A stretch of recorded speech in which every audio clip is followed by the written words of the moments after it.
This isn't the first time I've set aside an afternoon to try and create a video about Isis. Over the course of my relationship with her, I've been deeply impacted.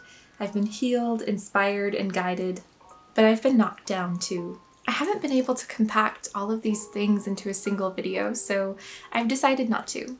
This will be my first video about Isis, possibly one of many, which would be fitting since she is a goddess of many things. You've probably heard of Isis as a goddess of motherhood, of magic, of lineage, of grief, of kingship, of nature.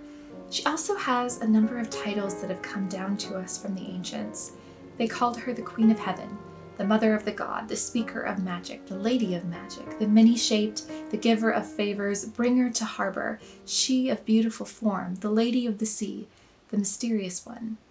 The aspect I want to focus on today is the one that I think is the most important, and that is Isis, Rekhiet, the Wise Woman. The goddess Isis is a lot more than a queen, a mother, a wife, or a magician.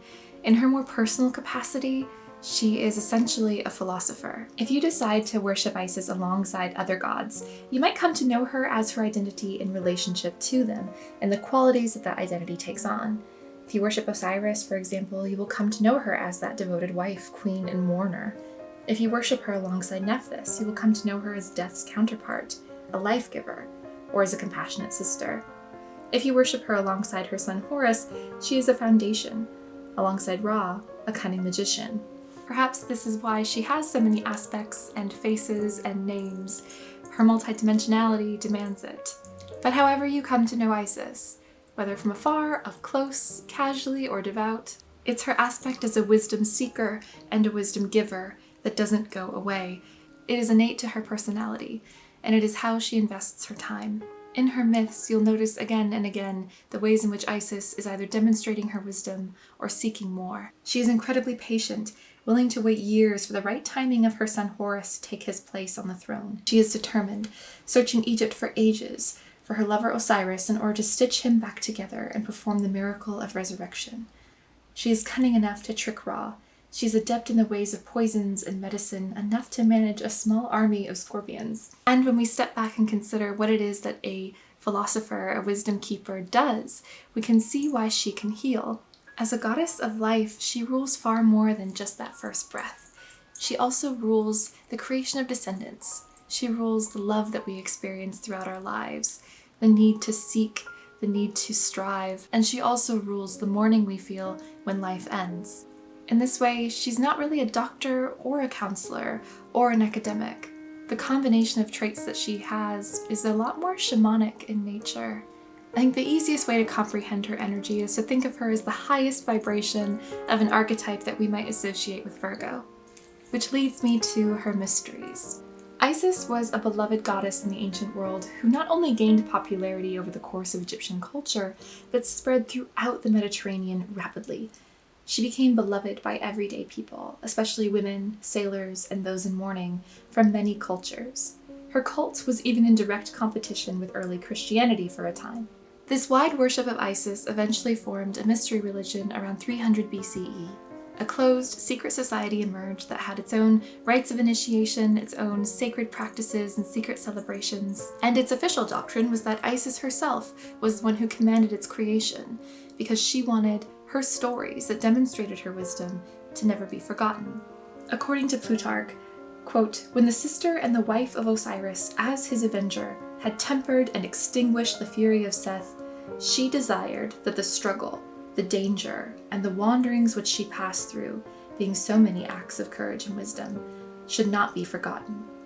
Therefore, she wove into the most secret mysteries the images, indications of previous sufferings, and she instituted a doctrine of piety and a consolation to men and women who find themselves in the same misfortune."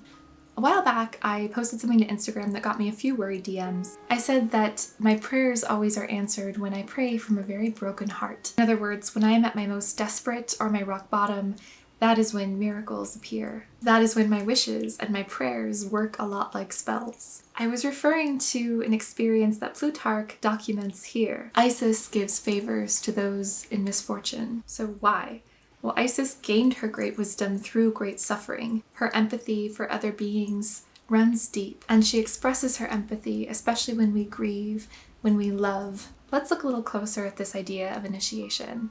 So something particularly curious about Isis is that she knows exactly who she wants in her cult. She calls on her worshippers when it's time for them to be fully initiated. She sets the target of being initiated into the mysteries, and she can be quite severe in her demands for that. So initiation wasn't easy. It's not like a baptism or a bat mitzvah. In the ancient world, these were very difficult rites, difficult on the psyche, the body, and the spirit. Unlike baptisms or bar mitzvahs that we're familiar with today, which essentially are asking us to make public our dedication to our religion, to our religious community, ancient initiations like the one for Isis were more like kissing death. Kissing death, if only briefly, but in order to return with enlightenment, with the sense that one's soul has now gained immortality, or perhaps one has seen the immortality of one's soul and can find spiritual peace. The Greek character Lucius was commanded by Isis to be initiated 3 times.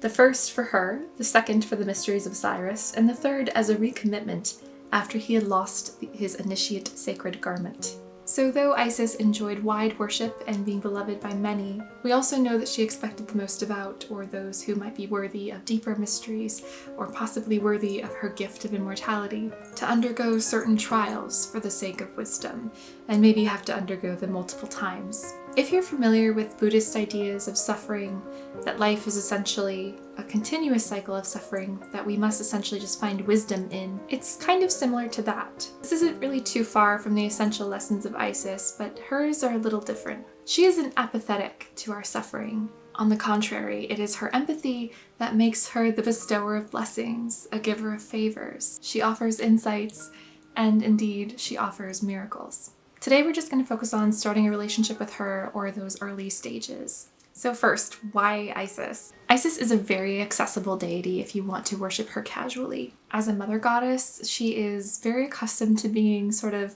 put in a place on an altar or at the top of a pantheon and given love, but not necessarily having a super close relationship with. She is as much a symbol as she is a very real entity. If, however, you are looking for a deeper relationship where she can act as your guide, I think you need to ask yourself why. In my opinion, Isis is the perfect deity for anyone who really wants to engage with that Mercury energy in their life, or has a connection with the star Sirius. Mercury and Sirius are quite similar. These are energies of wisdom, of learning, of technology, but also the arts. It's about engaging the mind and always improving. So if you are someone who is training to be a teacher, if you're training to be a doctor or a naturopath or some kind of healer, perhaps you're going to become a yoga teacher, I don't know. She is really good to have in your corner. Or if you're someone like me who is a hopeless romantic, maybe that can be kind of a problem for you. Maybe you can get attached too easily, or sometimes you're ruled by your emotional life. She is a great example of someone who loves very, very much and very hard and will self-sacrifice and do anything for those she loves,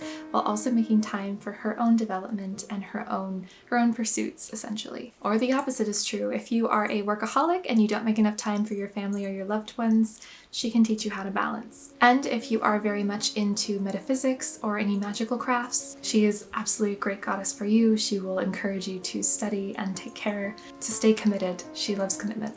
Which leads me to number 2. Don't commit. So Isis was known to command her worshippers 2,000 years ago when it was time for them to commit to her, and so I don't see why that would be any different now. So if you are new to paganism in general, it's really tempting to want to find your god or goddess that's your best friend and you're gonna worship them forever, it's gonna be great. People who've been pagan for a while know that that's gonna fade pretty quick, don't worry about it. The truth is that you're going to have many different spiritual relationships throughout your journey, and you don't want to commit or make an oath too early when you're not positive and sure from every core in your being. So don't go around making oaths to gods, because Isis is someone who definitely will hold you to them. But if you do want to try that out and make a test, you can commit to a regular worship practice or spiritual practice with her and commit to it fully. Just don't do that too early. She is very accustomed to being casually worshipped, so feel free to do that to start. Offerings. So common offerings include things like beer or bread, but also flowers, feathers, wine, and beautiful objects work as well. In my opinion, the best offering for her is water.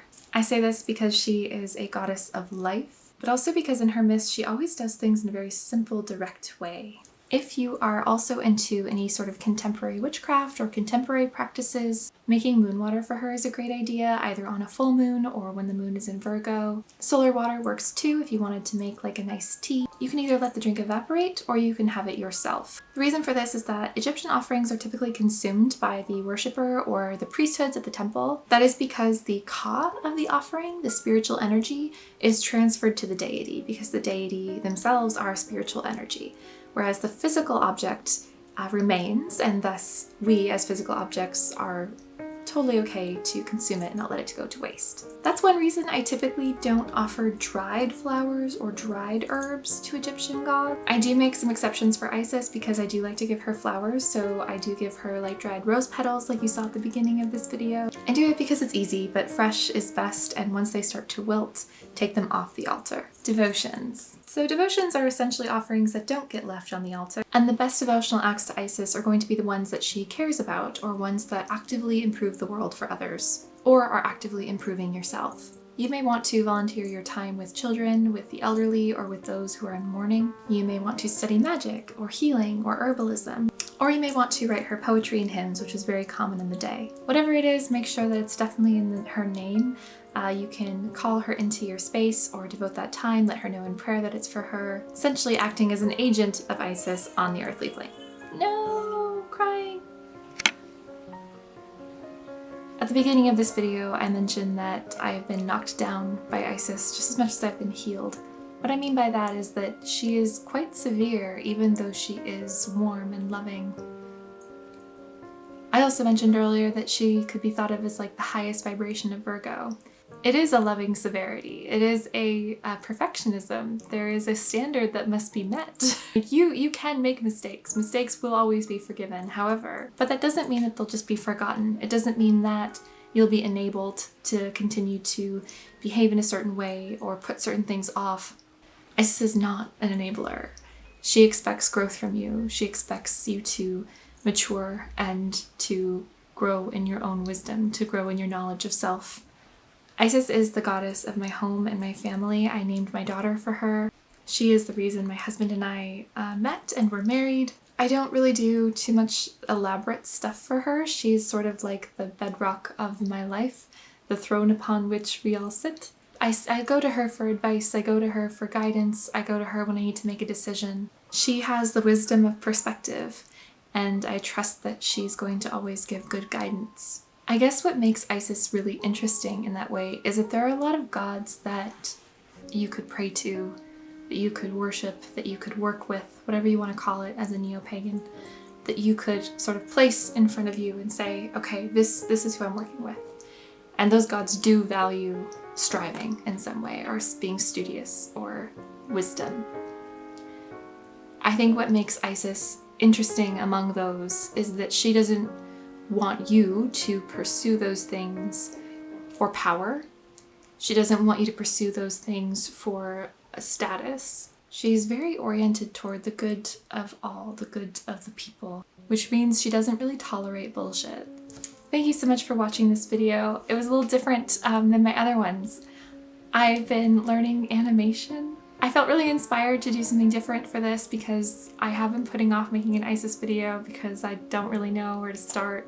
I started, but it was fun to create the animations I did for this. So this was kind of one of my like devotional acts for her, is that I'm trying to learn new skills for my job. So I decided to put watercolor to paper today and create some animations to go with this video to learn a quick new skill, and I thought it went pretty okay. I do want to kind of point out that I did read all the comments I got about what I should include in this, and I know I didn't include a lot of them. Some were just really interesting and I think warrant, you know, a separate conversation that's more focused about that. For example, like Isis and childbirth, or how I came to know Isis. I think these are really cool topics, and what I wanted to make first was just a really good intro video about who she is as a goddess of wisdom, essentially. I also have a script written about how she's a goddess of love, so I mean there's a lot going on. But I don't want this whole channel to become like an Isis channel, so I will try to do something, maybe every couple videos, release something about Isis in the near future, just so I can get all of my thoughts out there. And then if you have questions, please shoot them to me and I will either answer them in the comments, or I might just include them in the next video. But I do want to go through a few of these quickly just because I do want to talk about them in more depth in the future, but let's cover them quickly now. Sierra K asked, what are the differences between the Hellenized Isis and the Egyptian Aset? Do you worship them as one goddess or think of them as separate? That's a really good question, a really good conversation. Short version? Ooh, I don't really think there is a short version. For the sake of simplicity, they are the same. However, I do believe that she acts in different capacities depending on the name that is used in the tradition around her. Aset comes from like a longer line of African goddesses, so like there's different versions of her that kind of creep their way up the continent and then enter into the Mediterranean and thus Europe. Tegan M asks, what parts of her do you feel most connected to, and what's a part of her that you don't think a lot of people are aware of? What I feel most connected to, I'll probably make a whole other video about this because it's changed over time as I've gotten older. I think what I most was drawn to at the beginning was her grieving over Osiris, that pain over someone that you love that you can't access. But nowadays I definitely relate to her more as like the mom who left her child behind. There's a part of her myth where, you know, she has Horus, but she leaves him to be trained so that she can prepare the world for him to ascend to the throne. Now that I've returned back to work and I have a newborn at home, I'm really relating to that. Like, would I rather be with my baby all day? Yes, but I need to go to work because, not just to make money, but because I'm trying to build a better life for myself and thus her, so make sure that she's good. If I died tomorrow, she'd be fine. And then the second part, what's a part of her that you don't think a lot of people are aware of? I will make a future video about that, but there's some interesting things that we can explore together. It's not something you'd find on her Wikipedia page. So Katie H said, how does she like to connect with people? Meditation, dance, art, etc. Definitely, I think meditation's the biggest one, but I also do like art, and I've done dance for her before and like music and stuff, but I think anything very ceremonious really works, but your experience might be different. So give it a try. Katie also asked, how does her energy feel to you? How do you perceive her? You know, I will definitely talk about this in a future video, but especially if you're into any like the new agey stuff around star seeds or light work, I think Isis can be really interesting to explore. So I will get back to you on that one. She's not just for pagans is what I'm saying. There's other questions here that I really loved. So I will come back to these in future videos. So if you enjoyed this, let me know if there's anything else I can include or add, or if you have any questions. I'd also love any feedback on this format and the animations I did. I'm a little like, maybe they're really bad and I'm just really proud of myself because it's something new I did. But my husband said they're cool. I think they're cool. I don't know, what do you think? What do you think? Thank you so much for watching this video. If you're new here, hi, my name is Sarai. I am an eco-pagan, so that's kind of my thing. So if you'd like to see future videos from me, go ahead and click subscribe, and I will see you next week. I hope you're doing well. Take care. Bye.